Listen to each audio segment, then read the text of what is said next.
Hey everyone, Random Randy here. This is Yarn Talk episode 22. Now for all of you crafty people, for the duration of the summer I'm going to be doing an every other week posting unless I get a lot of things done for my crafting vlogs, just because it's really hot and even at night working with yarn hasn't been happening a lot. So I'm going to dive right into one of the two objects that I have finished. I can't actually show you one of them because it has already been given away. I showed the basic double crochet beanie last time or the time before, I don't remember, and I talked about making a pair of fingerless gloves to go with it, and I made it with Red Heart Super Saver and the Dove colorway. This is all I have left of it. After making gloves and a hat, this is what's left from one entire skein of Red Heart Super Saver. But I made the gloves and put them inside the hat and added to it an applesauce pouch and a bag of trail mix from our pantry, and just cinched the whole top shut with a bow and had it in our car. And the same day that I put it in the car and we went into town, I came across somebody on the side of the road who needed it, so I gave it to him. And I hope that it's keeping him warm at night. So there's that I have done. And the only other thing I have done to show off is this washcloth. It is knitted. And this is made with, I love this cotton from Hobby Lobby. And it is the camo print colorway. I actually got these at our Hobby Lobby. They were on sale for $1.97 each. So I got 2 of these. And I also got one in this light green, which they call apple green. This was, I want to say they were on sale for $2.30 something and the regular price was $3.99, but I got this green, which is more of a sage green than it's looking on camera. It looks kind of more whitish than it really is. And to coordinate with it, I got this barber pole brown and white, which is called Monkey Brown. And I got these because my husband has been stealing my crocheted washcloth in the shower, and I was like, I will make you some of your own. Quit stealing mine, because I don't like going to soap up and it smells like Old Spice body wash. That's just not my thing. I don't want to smell like a dude. So I got that, and this is super soft. This is the copycat washcloth pattern. I found it on Ravelry. I can't remember the designer, but I will link it in the description box below. And if you see me sweating, it's really, really warm in here. The thermometer says that it's only 75 degrees outside, but it says that it feels like 87. I'm thinking that it's probably actually quite a bit warmer than 75 based on how it feels right now. So there's that I'm working on. I'm actually going to be making a few more of these dishcloths. There's enough left from one skein that I should be able to get at least one more the same size. I might be able to get a smaller one as well. We'll see. There's that. I also started one of the tank tops from this book that I ordered a while ago. It's 21 Crocheted Tanks and Tunics by Sandy Rosner. And I am working on, if I can even attempt to pronounce this, the Divisadero tank top. And it has a high-low hem, if you can see that without the glare from the window. It has a high-low hem so that you've got a little more butt coverage, because everybody knows you need coverage for that horrible tendency to gap on the back of your pants or your shorts this time of year. Especially since I've been losing weight, I've been having that problem a lot, and a belt doesn't completely help. So I'm working on that. I am actually using Premier Sweet Rolls to do it. I am using the, where's the color? Mint Swirl. This is actually the second one. I've already completely used up the first. And where is the top? I'm working upwards right now. So this is it so far. This is the front where it's higher. This is the back where it's a little bit longer. I've had to cut and rejoin the yarn in a few different spots, as you can see. No, I haven't bothered to weave in the ends yet because I'm just not feeling it right now. I'm about a third of the way done with it. Most of the rest of it, there's a few more decreases as you go up, so it'll be snug to your bust once you get up there. Then you do the armholes and the straps and tie everything together and you're pretty much done. So I've got that. I might end up having to get another of those sweet rolls because I thought I had a third and I do not have a third in that color. So that's going to be interesting. What else do I have? The only other thing I have that I'm working on is my Rose City roller sock.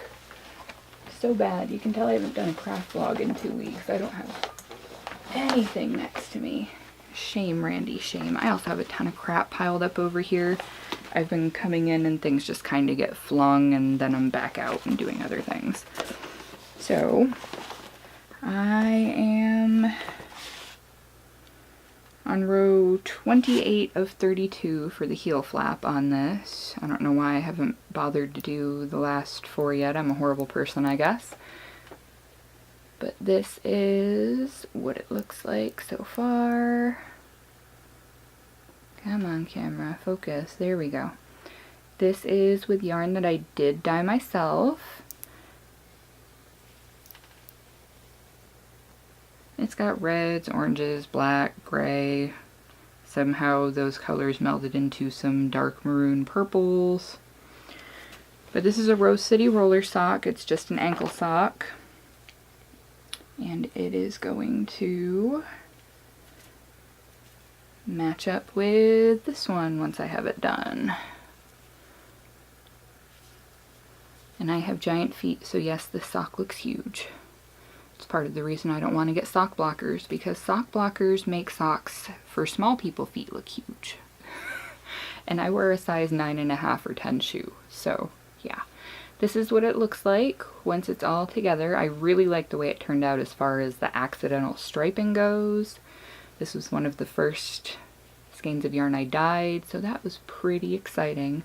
This is a wool nylon blend. I want to say it's either 75-25 or 85-20 or 80-20. Yeah, my math is bad. Can you tell it's hot? I'm babbling. But hopefully I will be able to get the sock done soon because I just want to say, yay, I have my first pair of socks, and then move on with my life. So that is all that I have done and am working on for now. I'm probably going to be doing a few more small little stuffed amigurumi critters so we can fill up the box of donations to send to my mother-in-law. She works at a sheriff's department, and we're going to be sending her a bunch of little stuffed critters to give to children who have undergone trauma of all sorts, which is a really good cause, I think. So it's a good way to use up some yarn. I just have to get the urge to make a few more small ones so we can fill up the space, because priority boxes are so expensive. Seriously, who's going to send off a half full box?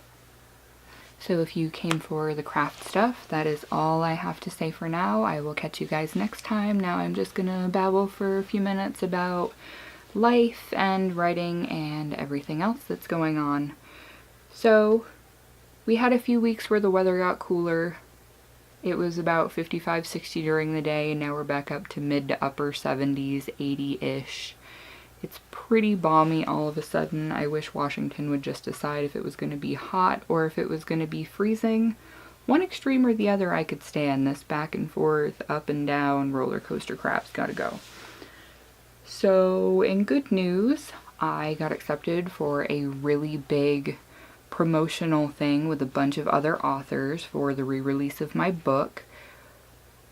Unfortunately and fortunately, it's a little bit of both. That means that I have to totally scramble and bust my butt for the next week to get everything ready, because I have to have all of my text edited and make sure the formatting is good, and I have to get my graphics updated, which means that I'm going to be making the cover and doing teaser images and maybe a book trailer. Now that I'm better with video software, maybe I'll make a book trailer. I think that would probably do better than just static pictures with the way people are now. I am up to chapter 18 of 26. I'm going to be adding in one whole chapter, which I already have planned out. It's just a matter of writing it. And it's going to be interesting. I'm really pleased with the way that it's going, so that I will be able to move forward with the series instead of it constantly nagging at me, drawing my attention away from other projects I'm trying to start. It's nice to have some forward momentum and just be moving along. I am self-publishing it. There's going to be a big promotional event with a bunch of other authors who are also writing in the shifter and paranormal romance genre, which is pretty cool. I actually got accepted into it, and they only take 20 or 25 people for it every time they do it. They do it every few months. And I'm really excited about being involved in this promotion. The authors who are in it usually do pretty well. Big boost in sales for a while, and that's what I'm really wanting, is to kick this book re-release off in the right way so that as many people as possible see it. My book is going to be on sale for $2.99 for the first week that it is up, and once the promotion starts, it will be from the 17th of July through the 21st.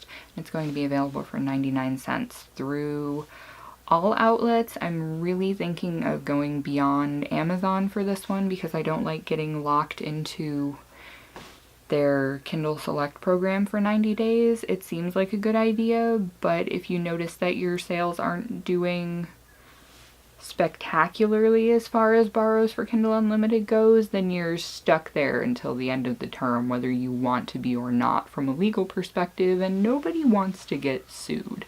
So do everything in your power to not have to deal with that.